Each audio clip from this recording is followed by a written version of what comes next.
So today we're going to discuss the slave trade and African diaspora. The best place to start is to understand the definitions behind these two main words, diaspora and slave trade. The definition of diaspora is a group of people who live outside the area from which they originate, or they consider their ancestral home. A good example of this in more modern times would be the creation of Israel and the Jewish people. Typically, people of Jewish descent will view Israel as their ancestral home. So they would be grouped into this idea of diaspora. And then obviously the same goes for almost all people of African descent, would view Africa as their ancestral home. Slave trade is obviously a much more well-known term, but the definition is the activity or business of buying and selling slaves. Typically, what most history classes and what we'll be talking about generally focuses on the years from about the early 1500s to the late 1800s.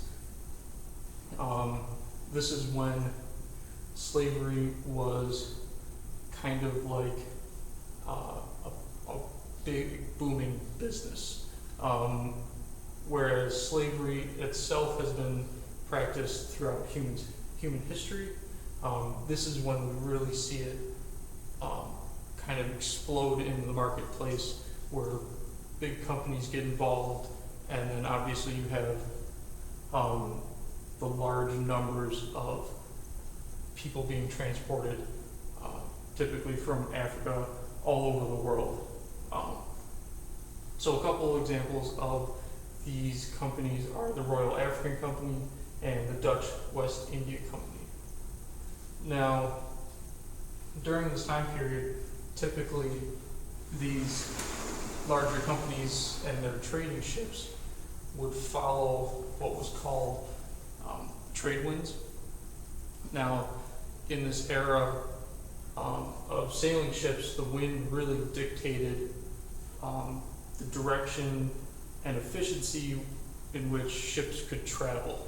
So typically, your trade winds came from Africa, west across the Atlantic to the Americas, and then more trade winds went from the Americas to Europe, and then south from Europe to Africa. So you get this kind of rough triangle, and as it became known as triangle trade. Now, typically in this trade, things such as weapons, finished goods, other technologies would start in Europe and be traded in Africa for slaves and some other goods, but in this era, typically always slaves. And then from Africa, those slaves would go to various regions in the Americas, and as we'll see later, we'll actually get into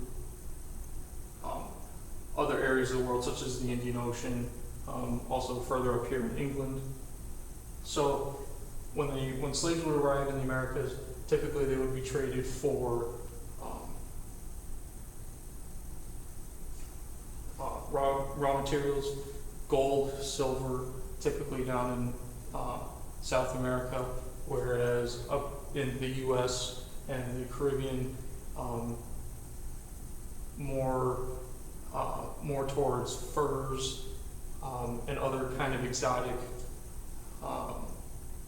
goods that typically weren't found in Europe at the time. They were viewed as very valuable, and then obviously those goods would go across the ocean back to Europe to be traded for your technologies, your weapons, finished goods, and then obviously it would then create this triangle and this big loop. Now, the big thing we're looking at is slaves being taken from Africa to other parts of the world, this idea of diaspora. So, over here I have written down a general record of the amount of slaves that were sent to each region of the world. So you can see here Brazil is at the top with roughly 5.8 million slaves or Africans coming from this region of West Africa to Brazil here. And then as we go down the list, you see England and France both in the millions, Spain just over the million mark, the Netherlands, all of these up in Europe, it would come up here. Then the thing that is most surprising and interesting about these numbers is how low the USA sits compared to these other regions of the world. Typically, the U.S. slave trade is kind of portrayed as a big, it's portrayed as much larger than it actually is shown. As you can see, slaves going to the U.S. only account for about 2% of the total number of slaves as compared to Brazil, which is 47%. It's almost half. So it's an interesting idea to think about. Also, you see Denmark, and then I've also added in Indian Ocean and other general areas of that reportedly received just under 500,000 slaves. So occasionally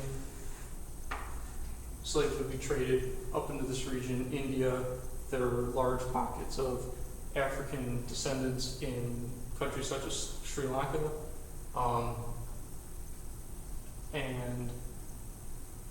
however, compared to numbers that go to Brazil and Europe, these are much lower. The one thing that is not typically talked about is mortality rate. So these numbers are numbers for slaves that arrived.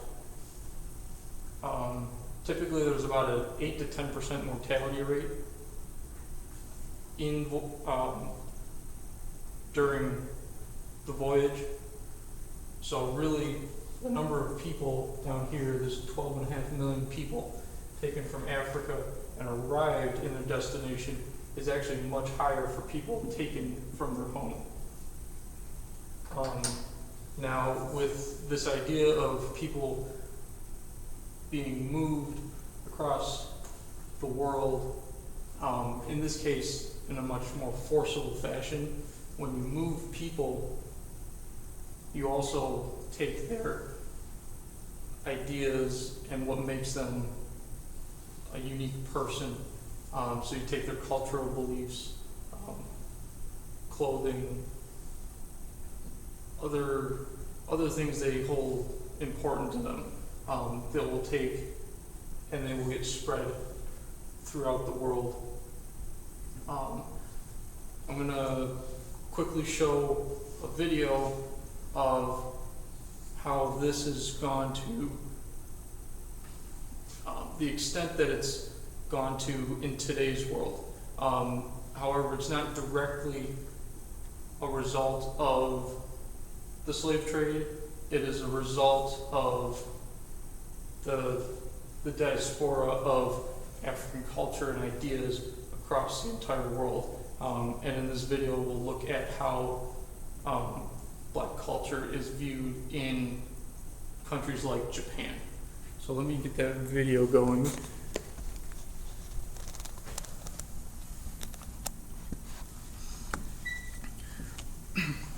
So right here is actually a website that specifically is all about the slave trade. Here you can see we have tables that break it down into years and number of people embarked and disembarked. You can also view timelines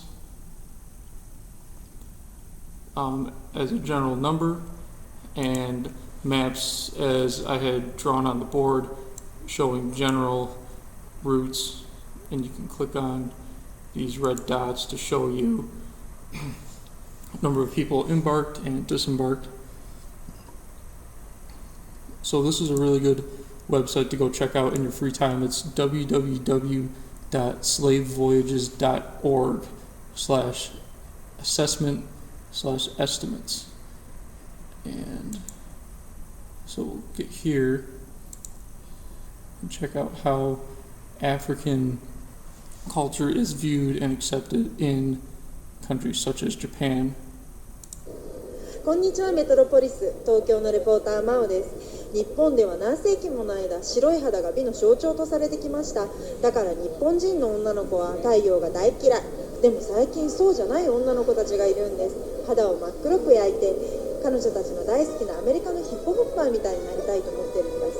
Welcome to the candy shop. これやばいよね。これやばいよね。でも着てみたいと思う。でもこれギリギリだかなり。ひなは B 系の女の子。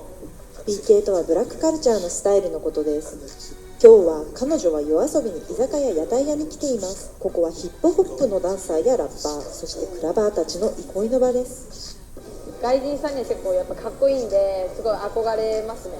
あ、これでしょ？これめっちゃ可愛い。バービーみたい。ダサいよね。日本人着ると。外人着るとかっこいい。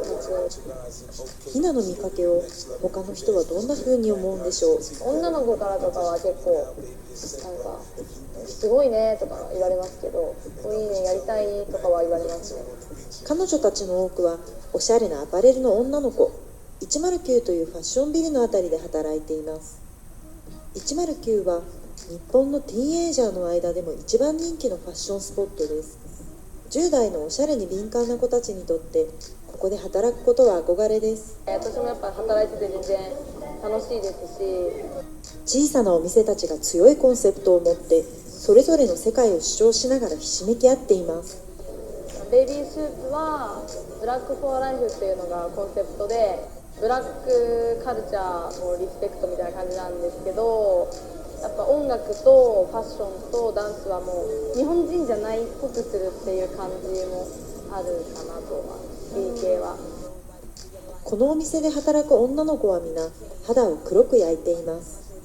本当なんか黒肌にしてるのはやっぱりすごい引き締まって見えるし、なんか健康そうに見えるし、なんかやっぱかっこいい、何でも映える服がっていうのがやっぱいいかなって、派手なのがやっぱ好きなんで、高校生ぐらいから下路とかに通い始めてっていう感じです。ひなは週に一度は日焼けサロンに通っています。いらっしゃいませ。マシンとお時間の方は30分でお願いします。2100円になります。はい、少しお部屋の方が5番になります。はい。ちょうど当店の目の前が109のお店なので、もちろんギャルのお客様も来られますし、ギャル男っていう男の男性のお客様も来られますし、やっぱりサラリーマンの方も結構多いので。これが日焼けジェルなんで、これを体に塗って、それをやってからマシンに入ります。日焼けサロンの役なんですけど、太陽で焼くよりすごい綺麗に焼きますし、皮がむけないので綺麗に黒肌を保つことができますね。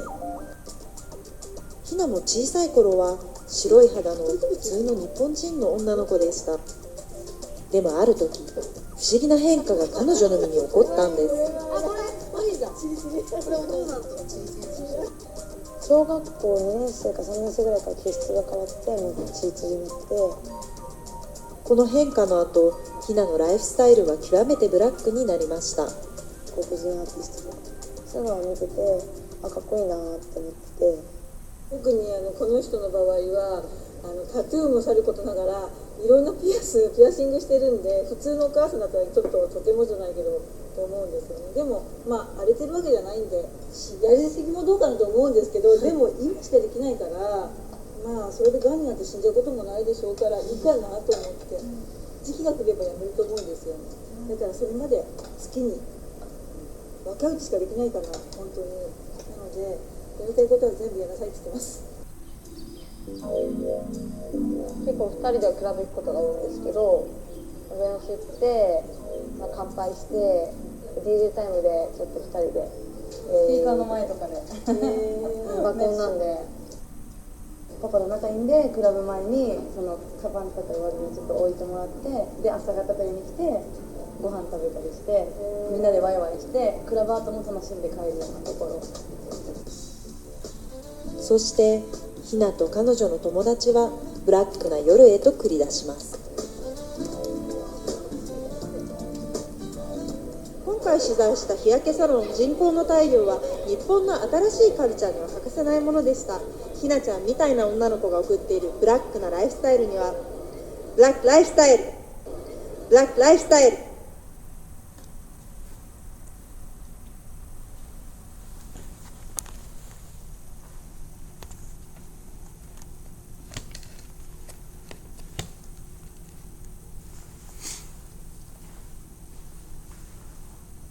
So in the video you saw how Japanese people in general like to imitate black culture. In this case they like to try and appear darker than they typically are. However, the big thing is the influence of music like hip-hop and rap into Japanese culture, from the ideas in music being shared through the internet is another form of diaspora, where ideas are being spread across the world via the internet, YouTube, Facebook, but also originally from U.S. soldiers stationed in Japan after the end of World War II is when black culture was really brought to the Japanese people. So you have American soldiers, both white and black, being stationed in Japan. They bring these ideas and these cultural beliefs with them on their travels. So in a way, this is all connected through the idea that as people are moved across the world, their ideas and beliefs are spread along with them. And this then leads us into a homework assignment where I want you to imagine that you're going to go on a trip to another country. Doesn't matter where, but I want you to write down some things that you would bring with yourself that you feel would best describe you and emulate who you are as a person to the people of wherever you're going. So write a short paragraph about what you would take with you and why you would take it with you, and how those objects that you take define who you are. And these, I would like each of these paragraphs to be presented and shared with the class, and we will have a discussion on your views of what other people would take and how that defines them as a person.